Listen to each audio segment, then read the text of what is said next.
Punjab agriculture university वालों अक्सर ही किसानों को जागरूक करने लई नवे तो नवे तरीके दसे जाते हैं।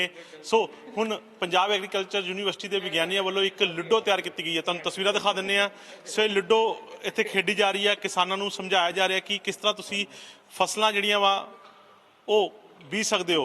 सो इस दे विच फसलों की जानकारी दी गई है। लुडो विशेष तैयार की गई है। अनिल शर्मा जिहड़े कि पंजाब एग्रीकल्चर यूनिवर्सिटी के विग्यानी ने, उन्होंने गलबात कर लैंदे आ कि ये लुडो हैगी किस तरह ये दस्सिया गया कि किहड़ी फसल किस तरह तुसीं तैयार कर सकते हो। सिर्फ 2 फसलों की जानकारी दी गई है। तुहानूं डब्बा पहले तस्वीर दिखा दिंदे आ। झोने की सीधी बिजाई, सो झोने की सीधी बिजाई बारे जानकारी दी गई है इस लुडो के। दूसरी हैगी नरमे कपाह की फसल काश्त। सो अनिल शर्मा जी मेरे नाल मौजूद ने, गलबात कर लेने। अनिल जी, लुडो तैयार की गई है। अक्सर पंजाब एग्रीकल्चर यूनिवर्सिटी ਦੇ ਜਿਹੜੇ ਵਿਗਿਆਨੀ ਨੇ ਕਿਸਾਨਾਂ ਨੂੰ ਜਾਗਰੂਕ ਕਰਦੇ ਨੇ ਕਿਸ ਤਰ੍ਹਾਂ ਤੁਸੀਂ ਆਪਣੀ ਫਸਲਾਂ ਉਗਾ ਸਕਦੇ ਹੋ। ਸੋ ਇਹ ਲੁੱਡੋ ਕੀ ਖਾਸ ਤਿਆਰ ਕੀਤੀ ਗਈ, ਕੀ ਇਹਦੇ 'ਚ ਜਾਣਕਾਰੀ ਹੈਗੀ ਹੈ? ਬਹੁਤ ਬਹੁਤ ਧੰਨਵਾਦ ਗੌਰਵ ਜੀ। ਇਹ ਲੁੱਡੋ ਹੋਰ ਕੁਛ ਨਹੀਂ ਗਿਆ, ਇਹ ਇੱਕ ਵਿਗਿਆਨਕ ਲੁੱਡੋ ਹੈ। ਜਿਵੇਂ ਅਸੀਂ ਗੱਲ ਕਰਦੇ ਹਾਂ ਪੰਜਾਬ ਐਗਰੀਕਲਚਰ ਯੂਨੀਵਰਸਿਟੀ ਵੱਲੋਂ ਕਿਸਾਨਾਂ ਤੱਕ ਖੇਤੀ ਸੂਚਨਾ ਪਹੁੰਚਾਉਣ ਦੇ ਲਈ, ਵਿਗਿਆਨ ਪਹੁੰਚਾਉਣ ਦੇ ਲਈ, ਖੇਤੀ ਵਿਗਿਆਨ ਪਹੁੰਚਾਉਣ ਦੇ ਲਈ ਹਰ ਸੰਭਵ ਉਪਰਾਲੇ ਕੀਤੇ ਜਾਂਦੇ ਨੇ। ਸਾਡੀਆਂ ਜਿਹੜੀਆਂ ਪ੍ਰਕਾਸ਼ਨਾਵਾਂ ਹੈ ਉਹ ਮੁੱਲ ਦੇ ਆਧਾਰ 'ਤੇ ਜਿੰਨੀ ਮੁੱਲ ਉਹਨੂੰ ਵਿਕਸਿਤ ਕਰਨ ਲੱਗਾ ਹੁੰਦਾ ਉਸ ਮੁੱਲ 'ਤੇ ਹੀ ਅਸੀਂ ਕਿਸਾਨਾਂ ਤੱਕ ਮੁਹੱਈਆ ਕਰਵਾਉਂਦੇ ਹਾਂ। ਇਹਦੇ TV ਰੇਡੀਓ ਕਾਫੀ ਵਧੀਆ ਰੋਲ ਅਦਾ ਕਰਦੇ ਨੇ। ਤੁਹਾਡੇ ਚੈਨਲ ਇਹਦੇ ਕਾਫੀ ਸਾਡਾ ਸਾਥ ਦਿੰਦੇ ਆ। ਹੁਣ ਉਸੇ ਹੀ ਤਰ੍ਹਾਂ ਯੂਨੀਵਰਸਿਟੀ ਵੱਲੋਂ ਡਾਕੂਮੈਂਟਰੀਆਂ ਗਾਣੇ ਵੀ ਤਿਆਰ ਕੀਤੇ ਜਾਂਦੇ ਜਿਹੜੇ ਕਿ ਵਿਗਿਆਨ 'ਤੇ ਆਧਾਰਿਤ ਹੁੰਦੇ ਆ। ਇਹ ਜਿਹੜੀ ਲੁੱਡੋ ਹੈ ਇਹ ਵੀ ਵਿਗਿਆਨ 'ਤੇ ਆਧਾਰਿਤ ਆ। ਇਹ ਵਿਗਿਆਨਕ ਲੁੱਡੋ ਆ, ਹੋਰ ਕੁਛ ਨਹੀਂ ਗਿਆ। ਇਹ ਸਿਰਫ ਅਸੀਂ ਖੇਤੀ ਸੰਬੰਧੀ ਜੋ ਵਿਗਿਆਨ ਹੈ ਉਹ ਵਿਗਿਆਨ ਨੂੰ ਹੀ ਇਸ ਲੁੱਡੋ ਰਾਹੀਂ ਲੋਕਾਂ ਤੱਕ ਪਹੁੰਚਾਉਣ ਦੀ ਕੋਸ਼ਿਸ਼ ਕੀਤੀ ਹੈ। 2 ਫਸਲਾਂ ਬਾਰੇ ਜਾਣਕਾਰੀ ਦਿੱਤੀ ਗਈ ਹੈ। ਇੱਕ ਚੀਜ਼ ਸਮਝਾਉਣ ਦੀ ਕੋਸ਼ਿਸ਼ ਕਰੋ। ਪਹਿਲੀ ਫਸਲ ਕਿਹੜੀ ਹੈ ਤੇ ਦੂਸਰੀ ਫਸਲ ਕਿਹੜੀ ਜਾਣਕਾਰੀ ਦਿੱਤੀ ਹੈ ਤੇ ਕਿਸ ਤਰ੍ਹਾਂ ਆਈਡੀਆ ਆਇਆ? ਹਾਂ, ਇਹਦੇ 'ਚ ਜੇ ਮੁੱਖ ਤੌਰ 'ਤੇ ਆਪਾਂ ਜੇ ਗੱਲ ਕਰੀਏ, ਅਸੀਂ ਝੋਨੇ ਦੀ ਸਿੱਧੀ ਬਿਜਾਈ ਨੂੰ ਪ੍ਰਮੋਟ ਕਰਨ ਦੇ ਲਈ ਪਹਿਲਾਂ ਅਸੀਂ ਝੋਨੇ ਦੀ ਸਿੱਧੀ ਬਿਜਾਈ ਲਈ, ਸੋ ਮੈਂ ਕੈਮਰਾਮੈਨ ਨੂੰ ਕਹੂੰਗਾ ਪਹਿਲਾਂ ਤਸਵੀਰ ਤੇ ਆ ਜਾਣ। ਇਹ ਝੋਨੇ ਦੀ ਸਿੱਧੀ ਬਿਜਾਈ ਦੇ ਲਈ ਜਿਹੜੀ ਲੁੱਡੋ ਤਿਆਰ ਕੀਤੀ ਗਈ ਹੈ ਉਸ ਦੇ ਬਾਰੇ ਜਾਣਕਾਰੀ ਆ। 1 ਨੰਬਰ ਤੋਂ ਸਟਾਰਟ ਹੁੰਦੀ ਹੈ, ਕਿਸ ਤਰ੍ਹਾਂ ਇਹ ਸ਼ੁਰੂ ਹੁੰਦੀ ਤੇ ਕਿਸ ਤਰ੍ਹਾਂ? ਸੌਖਾ ਤਰੀਕਾ ਹੈ ਇਹਦੇ 'ਚ ਝੋਨੇ ਦੀ ਸਿੱਧੀ ਬਿਜਾਈ ਦਾ। ਉਹਦੇ 'ਚ ਜਿਹੜੀਆਂ ਸਿਫਾਰਸ਼ਾਂ ਪੰਜਾਬ ਐਗਰੀਕਲਚਰ ਯੂਨੀਵਰਸਿਟੀ ਵੱਲੋਂ ਕੀਤੀਆਂ ਗਈਆਂ ਜੇ ਅਸੀਂ ਉਹ ਫਾਲੋ ਕਰਦੇ ਹਾਂ, ਖਾਸ ਕਰਕੇ ਉਹ ਸਿਫਾਰਸ਼ਾਂ ਜਿਹੜੀਆਂ ਕਿ ਬਹੁਤ ਜ਼ਿਆਦਾ ਆਪਾਂ ਕਹੀਏ ਵੀ ਜ਼ਰੂਰੀ ਹੈ ਤੇ ਉਹਨਾਂ ਨੂੰ ਜੇ ਅਸੀਂ ਅਪਣਾਉਂਦੇ ਹਾਂ ਤਾਂ ਸਾਨੂੰ ਕੀ ਮਿਲਦਾ? ਪੌੜੀ ਮਿਲਦੀ ਹੈ। ਤੇ ਉਦਾਂ ਹੀ ਜੇ ਸਿਫਾਰਸ਼ਾਂ ਅਸੀਂ ਜਿਹੜੀਆਂ ਵਰਜਿਤ ਹੈ ਉਹ ਅਪਣਾਉਂਦੇ ਆਪਣੇ ਖੇਤ ਦੇ ਵਿੱਚ ਤਾਂ ਸਾਨੂੰ ਦੰਡ ਮਿਲਦਾ। ਜਿਵੇਂ 1 ਨੰਬਰ 'ਤੇ ਤੁਸੀਂ ਦੇਖ ਸਕਦੇ ਹੋ, ਬੜਾ ਸੌਖਾ ਤਰੀਕਾ ਹੈ। ਉਹਦੇ ਲਿਖਿਆ ਕੁਦਰਤੀ ਸੋਮੇ ਬਚਾਉਣ ਦੇ ਲਈ ਝੋਨੇ ਦੀ ਸਿੱਧੀ ਬਿਜਾਈ ਜ਼ਰੂਰੀ। ਆਪਾਂ ਸਾਰੇ ਜਿਵੇਂ ਜਾਣਦੇ ਹੀ ਹਾਂ 20% ਤੱਕ ਪਾਣੀ ਕੁਦਰਤੀ ਸੋਮਿਆਂ ਦਾ ਚੰਗਾ ਰੱਖ ਰਖਾਵ ਉਹ ਹੋ ਸਕਦਾ ਸਿੱਧੀ ਬਿਜਾਈ ਦੇ ਨਾਲ। ਪਾਣੀ ਦੀ ਵਧੀਆ ਬਚਤ ਇਸ ਚੀਜ਼ ਦੇ ਨਾਲ ਹੋ ਸਕਦੀ ਹੈ। ਦੂਜੇ ਨੰਬਰ 'ਤੇ ਅਸੀਂ ਇਹ ਲਿਖਿਆ ਜੇ ਅਸੀਂ ਸਿੱਧੀ ਬਿਜਾਈ ਲਈ ਜੂਨ ਦਾ ਪਹਿਲਾ 15ਵਾੜਾ ਚੁਣਾਂਗੇ। ਜੇ ਅਗੇਤੀ ਬਿਜਾਈ ਕਰਦੇ ਆ, ਅਗੇਤੀ ਬਿਜਾਈ ਕਰਨ ਦੇ ਨਾਲ ਸਾਨੂੰ ਨੁਕਸਾਨ ਹੁੰਦਾ। ਇਸ ਲਈ ਜੂਨ ਦਾ ਪਹਿਲਾ 15ਵਾੜਾ ਬਹੁਤ ਅਨੁਕੂਲ ਹੈ। ਉਹ ਨਾਲ ਬੜਾ ਇੰਪੋਰਟੈਂਟ ਵੀ ਹੈ। ਜੇ ਅਸੀਂ ਉਹ ਅਪਣਾਉਂਦੇ ਆ ਤਾਂ 2 ਨੰਬਰ ਦੇ ਨਾਲ ਸਾਨੂੰ ਪੌੜੀ ਮਿਲਦੀ ਹੈ। 3 ਨੰਬਰ ਚੱਲ ਜਾਂਗੇ, ਸਾਨੂੰ ਪੌੜੀ ਮਿਲ ਜੂਗੀ ਕਿ ਅਸੀਂ ਜੋ ਵੀ ਮਾਹਿਰ ਜੋ ਦੱਸਦੇ ਉਹਨੂੰ ਤਰੀਕਾ ਅਪਣਾਈਏ ਤਾਂ ਆਪਾਂ ਅੱਗੇ ਵੱਧ ਸਕਦੇ ਹਾਂ। ਬਿਲਕੁਲ ਠੀਕ ਹੈ ਜੀ। ਜਿਵੇਂ ਹੁਣ 17 ਨੰਬਰ ਦੀ ਮੈਂ ਤੁਹਾਨੂੰ ਐਗਜ਼ਾਮਪਲ ਲੈਣਾ। ਹੁਣ ਜਿਵੇਂ ਝੋਨੇ ਦੀ ਸਿੱਧੀ ਬਿਜਾਈ ਹੈ ਉਹ ਦਰਮਿਆਨੀਆਂ ਫਸਲਾਂ ਤੇ ਭਾਰੀਆਂ ਜ਼ਮੀਨਾਂ ਦੇ ਲਈ ਉਹ ਸਿਫਾਰਿਸ਼ ਕੀਤੀ ਗਈ ਹੈ। ਰੇਤਲੀਆਂ ਜ਼ਮੀਨਾਂ ਦੇ ਲਈ ਉਹ ਸਿਫਾਰਿਸ਼ ਨਹੀਂ ਕੀਤੀ ਗਈ। ਜੇ ਅਸੀਂ ਰੇਤਲੀਆਂ ਜ਼ਮੀਨਾਂ 'ਚ ਇਸ ਨੂੰ ਅਪਣਾਉਂਦੇ ਆ, ਲਾਉਂਦੇ ਆ ਹੈ ਨਾ, ਉਸ ਵੇਲੇ ਸਾਨੂੰ ਫਿਰ ਦੰਡ ਮਿਲਦਾ ਤੇ ਅਸੀਂ ਵਾਪਸ ਆ ਜਾਂਦੇ ਹਾਂ। ਇਸੇ ਹੀ ਤਰ੍ਹਾਂ ਨਾਲ ਤੁਸੀਂ ਸਾਰੀਆਂ ਚੀਜ਼ਾਂ ਦੇਖੋਗੇ। ਤਰਵੱਤਰ ਜ਼ਮੀਨ, ਕਿਉਂਕਿ ਤਰਵੱਤਰ ਬੜੀ ਇੰਪੋਰਟੈਂਟ ਸਥਿਤੀ ਹੈ, ਸਟੇਜ ਹੈ ਜਦੋਂ ਅਸੀਂ ਬਿਜਾਈ ਕਰਨੀ ਹੈ। ਉਸ ਬਿਜਾਈ ਵੇਲੇ ਵੀ ਖਾਸ ਕਰਕੇ ਧਿਆਨ ਰੱਖਣਾ। ਜਦੋਂ ਅਸੀਂ ਉਹ ਕਰਦੇ ਹਾਂ ਤਾਂ ਸਾਨੂੰ ਪੌੜੀ ਮਿਲਦੀ ਹੈ।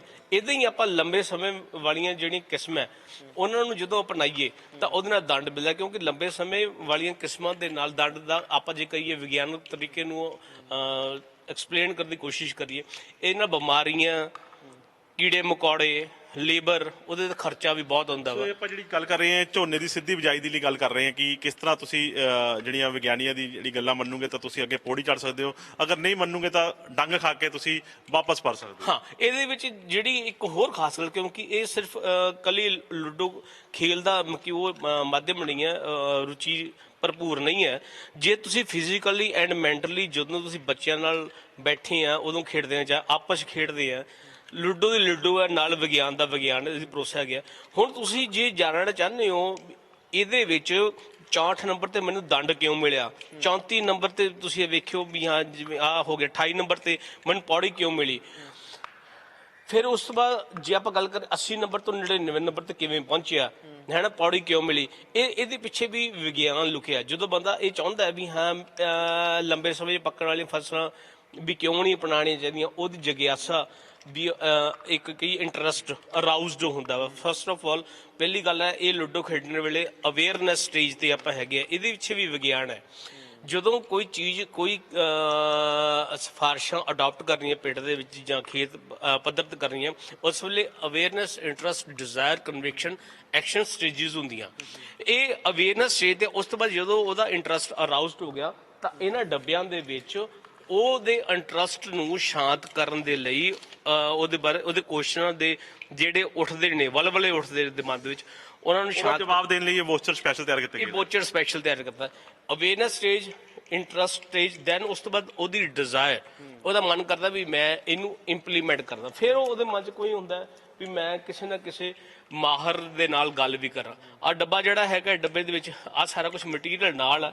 ਮਟੀਰੀਅਲ ਦੇ ਨਾਲ ਅਸੀਂ ਡੱਬੇ ਦੇ ਪਿਛਲੇ ਪਾਸੇ ਅਸੀਂ ਸਾਰੇ ਪੰਜਾਬ ਦੇ ਜਿਹੜੇ ਉਸ ਵਾਸਤੇ ਆਪਣੇ ਐਕਸਪਰਟ ਨੇ, ਉਹਨਾਂ ਸਾਰਿਆਂ ਦੇ ਨਿੱਜੀ ਨੰਬਰ, ਜਿਹੜੇ ਮਾਹਿਰ ਨੇ ਉਹਨਾਂ ਦੇ ਨਿੱਜੀ ਨੰਬਰ ਉਹਨਾਂ ਦੇ ਨੰਬਰ ਸਾਰੇ ਸਾਂਝੇ ਗਏ। ਸੋ ਸਿਰਫ ਇਸ ਨੂੰ ਆਪਾਂ ਜਿਵੇਂ ਐਜੂਟੇਨਮੈਂਟ, ਸਿਰਫ ਐਜੂਕੇਸ਼ਨ ਦਾ ਪਾਰਟ ਨਹੀਂ ਹੈ, ਇੰਟਰਟੇਨਮੈਂਟ ਦਾ ਪਾਰਟ ਨਹੀਂ ਹੈ। ਉਸ ਤੋਂ ਬਾਅਦ ਉਹਨੂੰ ਜਦੋਂ ਇੰਟਰਸਟ ਅਰਾਊਜ਼ ਹੁੰਦਾ ਉਹ ਕਿਤਾਬ 'ਚ, ਫਿਰ ਉਸ ਤੋਂ ਬਾਅਦ ਮਾਹਰਾਂ ਦੇ ਜਿਹੜਾ ਨੰਬਰ ਨੇ, ਇਹ ਕੰਪਲੀਟ ਐਕਸਟੈਂਸ਼ਨ ਦਾ ਪੈਕੇਜ। ਸੋ ਇੱਕ ਖਾਸ ਨਾਮ ਦਿੱਤਾ ਗਿਆ ਕਿ ਵਿਗਿਆਨ ਲਿਡੋ ਹੈਗੀ ਆ, ਤੇ ਤੁਸੀਂ ਇਹਨੂੰ ਖੇਡ ਵੀ ਸਕਦੇ ਹੋ ਤੇ ਸਮਝ ਵੀ ਸਕਦੇ ਹੋ ਕਿਸ ਤਰ੍ਹਾਂ ਖੇਤੀ ਤੁਸੀਂ ਕਰ ਸਕਦੇ ਹੋ। ਅਨਿਲ ਜੀ, ਦੂਸਰੀ ਪਾਸੇ ਵੀ ਆਵਾਂਗੇ, ਦੂਸਰੀ ਫਸਲ ਤੇ ਵੀ।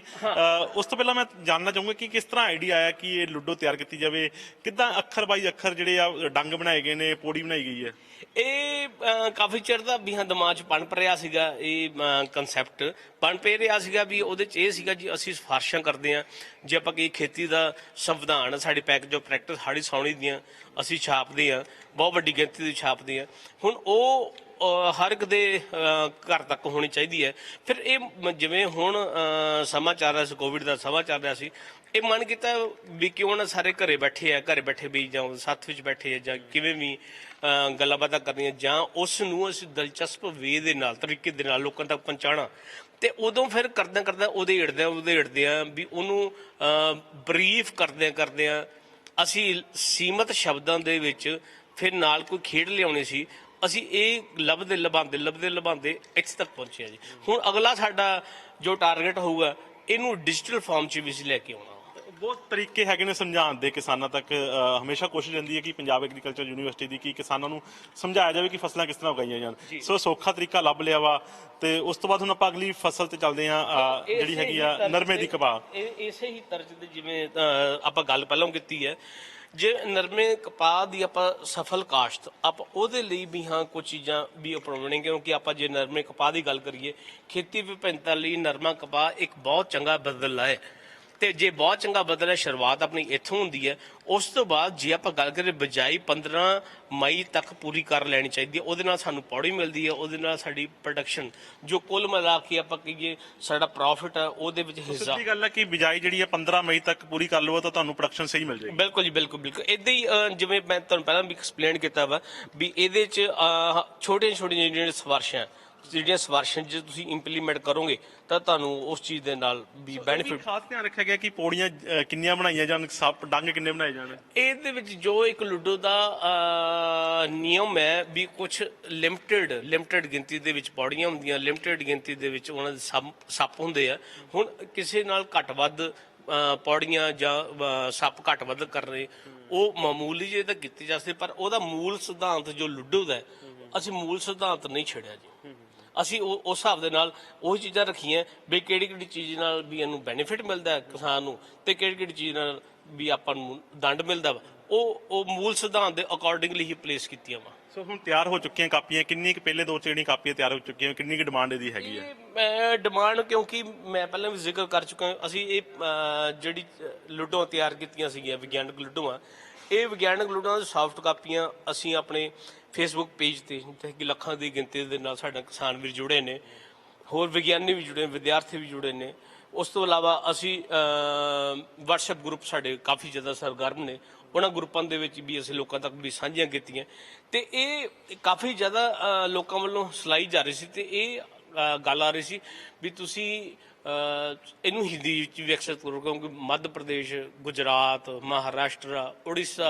ਤੇ ਕਿਸਾਨ ਪੂਰੇ ਦੇਸ਼ 'ਚ ਹੈਗਾ ਤੇ ਉਸ ਕਰਕੇ ਭਾਸ਼ਾਵਾਂ ਨੂੰ ਜਿਹੜਾ ਖਾਸ ਧਿਆਨ ਰੱਖਿਆ ਜਾ ਰਿਹਾ। ਹਾਂ, ਉਹ ਸਿਰਫ ਮੱਕੀ ਇਹਨਾਂ ਸੂਬਿਆਂ ਤੱਕ ਸੀਮਿਤ ਨਹੀਂ, ਉਹ ਕਈ ਫੋਨ ਤਾਂ ਨੇਪਾਲ ਤੋਂ ਵੀ ਆਏ ਨੇ ਵੀ ਹਾਂ ਤੁਸੀਂ ਵੀ ਇਹਨੂੰ ਤੁਸੀਂ ਹਿੰਦੀ 'ਚ ਵਿਕਸਿਤ ਕਰੋ।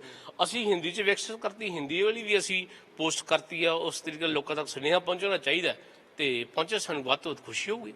ਸੋ ਬਾਹਰਲੇ ਦੇਸ਼ਾਂ ਵਾਲੇ ਵੀ ਟਾਈਪ ਕਰ ਰਹੇ ਕਿ ਲੱਡੂ ਜਿਹੜੀ ਤਿਆਰ ਉਹ ਵੀ ਮੱਕੀ ਕਾਫੀ ਹੱਦ ਤੱਕ ਸਰਗਰਮ ਨੇ, ਉਹ ਚਾਹੁੰਦੇ ਨੇ ਵੀ ਇਹ ਸੁਨੇਹਾ ਪਹੁੰਚੇ, ਉਹਨਾਂ ਤੱਕ ਵੀ ਪਹੁੰਚੇ। ਤੇ ਉਹ ਕਈ ਪੁੱਛਦੇ ਨੇ ਇਹਦੇ ਰਾਈਟਸ, ਅਸੀਂ ਕਹਿੰਦੇ ਹਾਂ ਵੀ ਤੁਸੀਂ ਕਿਸਾਨਾਂ ਤੱਕ ਸੁਨੇਹਾ ਪਹੁੰਚਾਓ, ਇਹੀ ਸਾਡੇ ਲਈ ਖੁਸ਼ੀ ਵਾਲੀ ਗੱਲ। ਕੋਈ ਰਾਈਟਸ ਨਹੀਂ, ਕੋਈ ਕੁਛ ਨਹੀਂ ਹੈ ਜੀ। ਸੋ ਆਉਣ ਵਾਲੀ ਪੀੜ੍ਹੀ ਜਿਹੜੀ ਹੈ, ਬੱਚੇ ਆ, ਉਹ ਇਸ ਨੂੰ ਈਜ਼ੀ ਸਮਝਣ ਪਾਣਗੇ ਤੇ ਖੇਤੀ ਜਿਹੜੀ ਅੱਗੇ ਵਧਾ ਸਕਣਗੇ। ਇਹ ਗੌਰਵ ਜੀ ਬੜਾ ਵਧੀਆ, ਇਹਦੇ ਪਿੱਛੇ ਇੱਕ ਜਿਹੜੀ ਆਪਾਂ ਗੱਲ ਕਹੀਏ, ਇਹ ਵੀ ਚੀਜ਼ ਲੁਕੀ ਹੈ। ਜਦੋਂ ਆਪਾਂ ਕਹੀਏ ਜਿਹੜੇ ਛੋਟੇ ਬੱਚੇ ਜਿਹੜੇ ਖੇਤੀ ਤੋਂ ਬੇਮੁਖ ਹੋ ਰਹੇ ਆ, ਉਹਨਾਂ ਨੂੰ ਖੇਤੀ ਦੇ ਨਾਲ ਉਹਨਾਂ ਨੂੰ ਲੈ ਕੇ ਆਉਣਾ, ਉਹਨਾਂ ਨੂੰ ਇਹਦੇ ਨਾਲ ਮੋਹ ਵਿਕਸਿਤ ਕਰਨਾ। ਜਦੋਂ ਉਹ ਵੇਖਣਗੇ ਵਿਗਿਆਨਕ ਤਰੀਕੇ ਦੇ ਨਾਲ ਆਹ ਚੀਜ਼ਾਂ ਵੀ ਸੰਭਵ ਹੈ, ਆਹ ਚੀਜ਼ਾਂ ਕਰਨੀਆਂ ਚਾਹੀਦੀਆਂ, ਸਾਡੇ ਵੱਡੇ ਵਡੇਰੇ ਕੁਝ ਚੀਜ਼ਾਂ ਕਰਦੇ ਸੀ, ਕੁਝ ਚੀਜ਼ਾਂ ਨਹੀਂ ਕਰਦੇ ਸੀ, ਤਾਂ ਇਸ ਪਾਸੇ ਲਿਜਾਣ ਦੀ ਕੋਸ਼ਿਸ਼ ਕਰਨਗੇ। ਸੋ ਛੋਟੀ ਉਮਰ ਜੋ ਨਰਸਰੀ 'ਚ ਆਪਾਂ ਜੇ ਗੱਲ ਕਰੀਏ, ਨਰਸਰੀ ਪੱਧਰ ਤੇ ਹੀ ਉਹਨਾਂ ਨੂੰ ਵਿਗਿਆਨ ਸੁਖਾਲੇ ਤਰੀਕੇ ਨਾਲ, ਸੌਖੇ ਸ਼ਬਦਾਂ ਦੇ ਨਾਲ ਉਹਨਾਂ ਦਾ ਪਹੁੰਚਾਇਆ ਗਿਆ। ਕਿਉਂਕਿ ਵਿਗਿਆਨ, ਖੇਤੀ ਵਿਗਿਆਨ ਕੀ ਹੈ? ਇਹ ਕੁਨੀਨ ਆ। ਕੁਨੀਨ ਨੂੰ ਅਸੀਂ ਸ਼ਹਿਦ ਦੇ ਨਾਲ ਮਿਲਾਉਣਾ, ਵੀ ਕੁਨੀਨ ਵੀ ਅਸੀਂ ਵਿਗਿਆਨ ਵੀ ਦੇਣਾ, ਕਿਉਂਕਿ ਵਿਗਿਆਨ ਦੇ ਨਾਲ ਉਹਨਾਂ ਤੱਕ ਇਹ ਚੀਜ਼ਾਂ ਪਹੁੰਚਦੀਆਂ ਹੋਣਗੀਆਂ, ਪਰ ਉਹਨੂੰ ਥੋੜਾ ਜਿਹਾ ਇੱਕ ਪ੍ਰੈਜ਼ੈਂਟੇਬਲ, ਪੈਲੇਟੇਬਲ ਉਹ ਬਣਾਉਣਾ ਤੇ ਉਹ ਸ਼ਹਿਦ ਦੇ ਨਾਲ ਰਲਾਉਣਾ ਪਊਗਾ। ਇਸੇ ਲਈ ਕੋਈ ਵੀ ਵਿਗਿਆਨੀ ਆਪ ਚਾਹੂਗਾ ਵੀ ਹਾਂ ਉਹ ਜੋ ਵੀ ਪ੍ਰਾਪਤੀਆਂ ਲੋਕਾਂ ਤੱਕ ਵੱਧ ਤੋਂ ਵੱਧ ਪਹੁੰਚਣ, ਤੇ ਉਹਦੇ ਲਈ ਇਹੀ ਉਪਰਾਲਾ ਵੀ। ਹੁਣ ਕਿਸਾਨ ਭਰਾ ਕਿਸ ਤਰ੍ਹਾਂ ਤੁਹਾਡੇ ਤੱਕ ਪਹੁੰਚ ਬਣਾ ਸਕਦੇ ਨੇ, ਕਿਸ ਤਰ੍ਹਾਂ ਲੈ ਸਕਦੇ ਨੇ, ਕਿੱਥੇ ਕਿੱਥੇ ਅਵੇਲੇਬਲ ਹੈਗੀ ਹੈ? ਇਹ ਮੈਂ ਦੱਸਣਾ ਵੀ ਹਾਂ, ਪੰਜਾਬ ਐਗਰੀਕਲਚਰ ਯੂਨੀਵਰਸਿਟੀ ਵੱਲੋਂ ਵੀ 300 ਕਾਪੀਆਂ ਵੀ ਸ਼ੁਰੂਆਤ ਵਿੱਚ ਵੀ ਅਸੀਂ ਤਿਆਰ ਕੀਤੀਆਂ ਸੀ। ਬਾਕੀ ਅਸੀਂ ਸੌਫਟ ਕਾਪੀਆਂ ਵੀ ਅਸੀਂ ਛੱਟਾ ਮਾਰ ਚੁੱਕੇ ਹਾਂ ਸਾਡੇ ਪੀਏ ਦੇ ਫੇਸਬੁੱਕ ਪੇਜ ਤੇ, ਜਾਂ WhatsApp 1100-1200 WhatsApp ਗਰੁੱਪ ਨੇ, ਉਹਨਾਂ 'ਚ ਵੀ ਪਈਆਂ। ਹੁਣ ਕੋਈ ਵੀ ਪ੍ਰਿੰਟ ਆਊਟ ਕੱਢ ਕੇ ਉੱਥੇ, ਚਾਹੇ ਜਿਹਦੇ ਕੋਲ ਗੀਟੀਆਂ ਨਹੀਂ ਆ, 2 ਵੱਟੇ ਰੱਖ ਕੇ ਆਪਣੇ ਆਪ ਮੁਫਤ ਖੇਡ ਸਕਦਾ, ਕਿਤੋਂ ਮਰਜ਼ੀ ਉਹ ਡਾਊਨਲੋਡ ਕਰ ਸਕਦਾ, ਸਾਨੂੰ ਬੜੀ ਖੁਸ਼ੀ ਹੋਊਗੀ। ਸੋ ਬਿਲਕੁਲ ਪੰਜਾਬ ਐਗਰੀਕਲਚਰ ਯੂਨੀਵਰਸਿਟੀ ਦੇ ਵਿਗਿਆਨੀਆਂ ਵੱਲੋਂ ਇਹ ਜਿਹੜੀਆਂ ਵਾ ਵਿਗਿਆਨੀ ਲੱਡੂ ਜਿਹੜੀਆਂ ਤਿਆਰ ਕੀਤੀਆਂ ਗਈਆਂ ਨੇ, 2 ਤਰ੍ਹਾਂ ਦੀ ਲੱਡੂ ਜਿਹੜੀ ਆ ਤਿਆਰ ਕੀਤੀ ਗਈ ਆ। ਝੋਨੇ ਦੀ ਸਿੱਧੀ ਬਿਜਾਈ, ਸੋ ਇੱਕ ਵਾਰ ਤਸਵੀਰ ਦਿਖਾ ਦਿੰਦੇ ਆ। ਸੋ ਇਹ ਬਾਕਸ ਜਿਹੜਾ ਵਾ, ਇਹ ਝੋਨੇ ਦੀ ਸਿੱਧੀ ਬਿਜਾਈ ਦੇ ਲਈ ਜਿਹੜੀ ਆ ਇਹ ਲੱਡੂ ਤਿਆਰ ਕੀਤੀ ਗਈ ਹੈ। ਖਾਸ ਨਾਮ ਦਿੱਤਾ ਗਿਆ ਵਾ ਵਿਗਿਆਨ ਲੱਡੂ। ਸੋ ਇਸ ਤੋਂ ਇਲਾਵਾ ਦੂਸਰੀ ਜਿਹੜੀ ਆ ਤਿਆਰ ਕੀਤੀ ਗਈ ਆ ਨਰਮੇ ਕਪਾਹ ਦੀ ਫਸਲ ਕਾਸ਼ਤ। ਸੋ ਇਸ ਤਰ੍ਹਾਂ ਦੀ ਵੀ ਇੱਕ ਲੱਡੂ ਜਿਹੜੀ ਆ ਤਿਆਰ ਕੀਤੀ ਗਈ ਆ। ਸੋ ਇਹਨਾਂ ਦੇ ਖਾਸ ਨਾਮ ਰੱਖੇ ਗਏ ਨੇ ਵਿਗਿਆਨ ਲੱਡੂ। ਕਿਸ ਤਰ੍ਹਾਂ ਤੁਸੀਂ ਖੇਡ ਸਕਦੇ ਹੋ, ਉਹ ਪੂਰੀ ਜਾਣਕਾਰੀ ਲੱਡੂਆਂ ਦੇ ਉੱਤੇ ਦਿੱਤੀਆਂ ਗਈਆਂ ਨੇ। ਤੁਸੀਂ ਦੇਖ ਸਕਦੇ ਹੋ ਸੱਪ ਤੇ ਸੀੜੀ, ਇਹ 2 ਤਰ੍ਹਾਂ ਦੀ ਜਿਹੜੀ ਲੱਡੂ ਆਮ ਹੁੰਦੀ ਆ। ਸੋ ਇਹਦੇ 'ਚ ਸੱਪ ਸੀੜੀ ਬਣਾਈ ਗਈ ਆ। ਕਿਸ ਤਰ੍ਹਾਂ ਤੁਸੀਂ ਫਸਲ ਲਗਾਉਣੀ ਆ, ਅਗਰ ਤੁਸੀਂ ਸਹੀ ਸਮੇਂ ਤੇ ਵਿਗਿਆਨੀਆਂ ਦੀ ਗੱਲਾਂ ਮੰਨ ਕੇ ਜਿਹੜੀ ਫਸਲ ਲਗਾਓਗੇ ਤਾਂ ਤੁਸੀਂ ਪੌੜੀ ਚੜ੍ਹ ਜੂਗੇ। ਅਗਰ ਤੁਸੀਂ ਕਹਿਣਾ ਨਹੀਂ ਮੰਨੋਗੇ ਜਾਂ ਫਸਲਾਂ ਦੇ ਵਿੱਚ ਕਿਸੇ ਤਰ੍ਹਾਂ ਦੀ ਕੋਈ ਦਿੱਕਤ ਕਰੋਗੇ ਤਾਂ ਡੰਗ ਖਾ ਕੇ ਤੁਸੀਂ ਵਾਪਸ ਪਰ ਜਾਓਗੇ, ਤੁਹਾਨੂੰ ਨੁਕਸਾਨ ਹੋਵੇਗਾ। ਸੋ ਇਸ ਦੇ ਨਾਲ ਨਾਲ ਇਹ 2 ਤਰ੍ਹਾਂ ਦੇ ਵੋਸਚਰ ਵੀ ਜਿਹੜੇ ਤਿਆਰ ਕੀਤੇ ਗਏ ਨੇ। ਇਹਨਾਂ ਬਾਕਸਾਂ ਦੇ ਵਿੱਚ ਇਹ 2 ਵੋਸਚਰ ਜਿਹੜੇ ਪਾਏ ਗਏ ਨੇ ਝੋਨੇ ਦੀ ਸਿੱਧੀ ਬਿਜਾਈ ਦੇ ਲਈ, ਤੇ ਦੂਸਰਾ ਬਾਕਸ ਜਿਹੜਾ ਵਾ ਨਰਮੇ ਕਪਾਹ ਦੀ ਫਸਲ ਦੇ ਲਈ। ਇਹ 2 ਤਰ੍ਹਾਂ ਦੇ ਵੋਸਚਰ ਜਿਹੜੇ ਨੇ ਉਹ ਅਲੱਗ-ਅਲੱਗ ਤਰ੍ਹਾਂ ਦੇ ਇਹਨਾਂ ਡੱਬਿਆਂ ਦੇ ਵਿੱਚ ਪਾਏ ਗਏ ਨੇ। ਸੋ ਵਿਗਿਆਨੀਆਂ ਵੱਲੋਂ ਕੋਸ਼ਿਸ਼ ਕੀਤੀ ਜਾ ਰਹੀ ਹੈ ਕਿ ਕਿਸਾਨਾਂ ਤੱਕ ਈਜ਼ੀ ਤਰੀਕੇ ਨਾਲ, ਆਸਾਨੀ ਤਰੀਕੇ ਦੇ ਨਾਲ ਇਹ ਗੱਲਾਂ ਪਹੁੰਚਾਈਆਂ ਜਾਣ ਤਾਂ ਕਿ ਉਹ ਆਪਣੀਆਂ ਫਸਲਾਂ ਜਿਹੜੀਆਂ ਵਾ ਖੇਤਾਂ ਦੇ ਵਿੱਚ ਸਹੀ ਤਰ੍ਹਾਂ ਉਗਾ ਸਕਣ। ਸੋ ਲੁਧਿਆਣਾ ਦੇ ਪੰਜਾਬ ਐਗਰੀਕਲਚਰ ਯੂਨੀਵਰਸਿਟੀ ਵੱਲੋਂ ਇਹ ਵਿਸ਼ੇਸ਼ ਲੱਡੂ, ਵਿਗਿਆਨੀ ਲੱਡੂ ਨਾਮ ਦਿੱਤਾ ਗਿਆ ਵਾ, ਇਸ ਨੂੰ ਤਿਆਰ ਕੀਤਾ ਗਿਆ ਵਾ ਔਰ ਆਮ ਲੋਕਾਂ ਤੱਕ ਪਹੁੰਚਾਉਣ ਦੇ ਲਈ, ਆਮ ਕਿਸਾਨਾਂ ਤੱਕ ਪਹੁੰਚਾਉਣ ਦੇ ਲਈ ਇਸ ਨੂੰ ਫੇਸਬੁੱਕ ਤੇ WhatsApp ਗਰੁੱਪ ਤੇ ਵੀ ਅਪਲੋਡ ਕੀਤਾ ਗਿਆ ਵਾ ਤਾਂ ਕਿ ਕਿਸਾਨ ਇਸ ਦਾ ਪ੍ਰਿੰਟ ਉਤਾਰ ਕੇ ਆਸਾਨੀ ਦੇ ਨਾਲ, ਅਗਰ ਘਰ ਦੇ ਵਿੱਚ ਗੀਟੀਆਂ ਨਹੀਂ ਹੈਗੀਆਂ ਤਾਂ ਬੱਟਿਆਂ ਦੇ ਨਾਲ ਇਸ ਲੱਡੂ ਨੂੰ ਖੇਡ ਸਕਦੇ ਨੇ, ਆਪਣੇ ਬੱਚਿਆਂ ਨੂੰ ਸਮਝਾ ਸਕਦੇ ਨੇ ਕਿ ਕਿਸ ਤਰ੍ਹਾਂ ਇਹ ਫਸਲ ਜਿਹੜੀ ਆ ਤੁਸੀਂ ਤਿਆਰ ਕਰ ਸਕਦੇ ਹੋ। ਕੈਮਰਾਮੈਨ ਗੁਰਦੇਵ ਦੇ ਨਾਲ ਨਰਿੰਦਰ ਮਹਿੰਦੂ, ਜਗਬਾਣੀ TV।